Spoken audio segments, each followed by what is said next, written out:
চিৰাঙৰ সুন্দৰীৰ 127 নম্বৰ ৰাষ্ট্ৰীয় ঘাইপথত অসম গাহৰি সন্থাৰ প্ৰতিবাদ নীতি বহিৰ্ভূতভাৱে বহিৰাজ্যৰ পৰা গাহৰি কঢ়িয়াই অনা ট্ৰাক জব্দ কৰি প্ৰতিবাদ সন্থাটোৰ আফ্ৰিকান সোৱাইন ফিভাৰৰ ধৰা পৰাৰ পিছতো ৰাজ্য চৰকাৰে জাৰি কৰিছিল এছঅপি ভংগ কৰি উৰিষ্যা আৰু কৰ্ণাটকৰ পৰা সৰবৰাহ হৈছে গাহৰি দুখন গাহৰি ভৰ্তি ট্ৰাক জব্দ কৰি প্ৰতিবাদ সাব্যস্ত কৰে অসম গাহৰি পালক সন্থাই চৰকাৰ আৰু প্ৰশাসনৰ বিৰুদ্ধেও ক্ষোভ উজাৰিছে সন্থাই 5 বছৰ আগৰ পৰা আমি চৰকাৰ তথা প্ৰশাসনক জনাই আহিছোঁ যে অবৈধ গাহৰি সৰবৰাহ হৈ আহিছে অসমৰ মাজেদি অসমৰ চুবুৰীয়া ৰাজ্যসমূহলৈ গাহৰিবোৰ সৰবৰাহ হৈ আছে আৰু কোনো পৰীক্ষা নিৰীক্ষা নকৰাকৈ সৰবৰাহ হৈছে হাইকোৰ্টৰ যিটো নিৰ্দেশনা অসম চৰকাৰৰ তৰফৰ পৰা যিখন ওলোৱা শেহতীয়া এছঅপি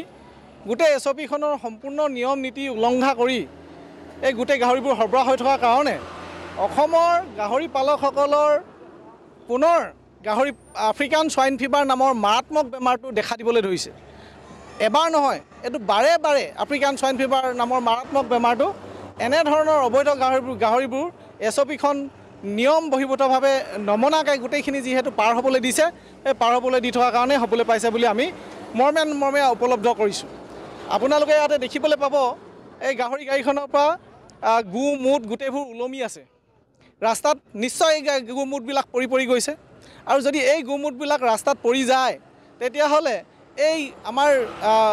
4-5খন 7খন জিলা যিহেতু এই গাহৰি গাড়ীবোৰ পাৰ হৈ কিনে অসমৰ চুবুৰীয়া বিভিন্ন ৰাজ্যসমূহলৈ গৈছে তো সেই ৰাজ্যসমূহলৈ যাওঁতে ৰাস্তাত যিমানবিলাক আমাৰ গাহৰি পালক আছে সেই ফাৰ্মবিলাকত কিয় বেমাৰবোৰ নেলাগিব